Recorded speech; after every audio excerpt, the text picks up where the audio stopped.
อา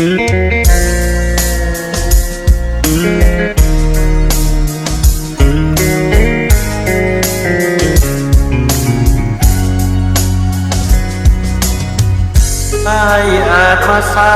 ไปแล้วนี่หรือดีน้องคงบอกว่างพอไม่ขอแต่อายจะขอบอกกับน้องว่าใจไม้ปองประคองน้องเต็มลา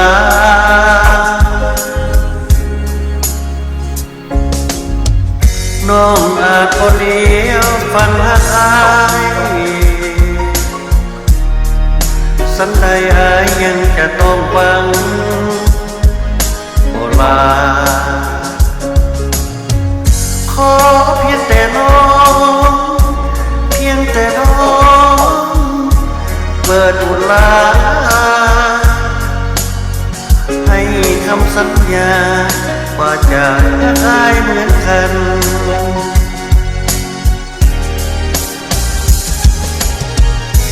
แม้ดวงใจจะต้องเกิดความไว้วันสั่นสะท้านอายก็คงยอมทนด้วยใจแสนกันทุกคืนวันแสนเดียว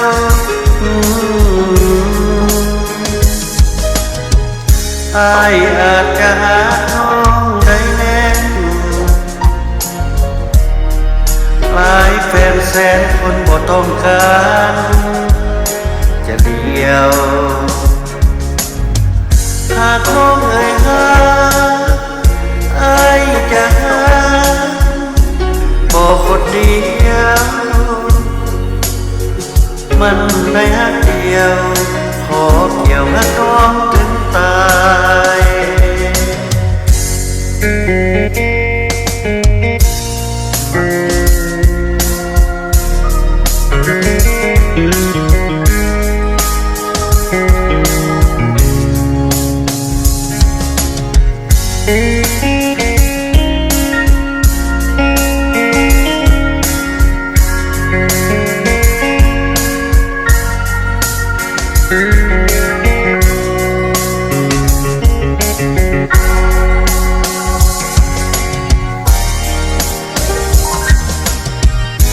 แม้ดวงใจจะต้องเกิดความไว้วันสั่นสะท้านอายก็คงยอมทนด้วยใจแสนกันทุกคืนวันแสนเดียว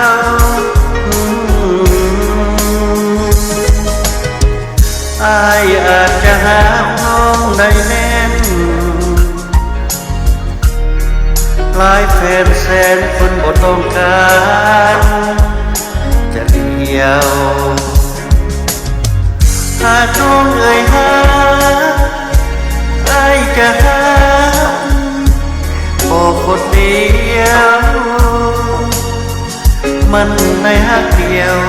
ขอเกี่ยวหักน้องถึงตาย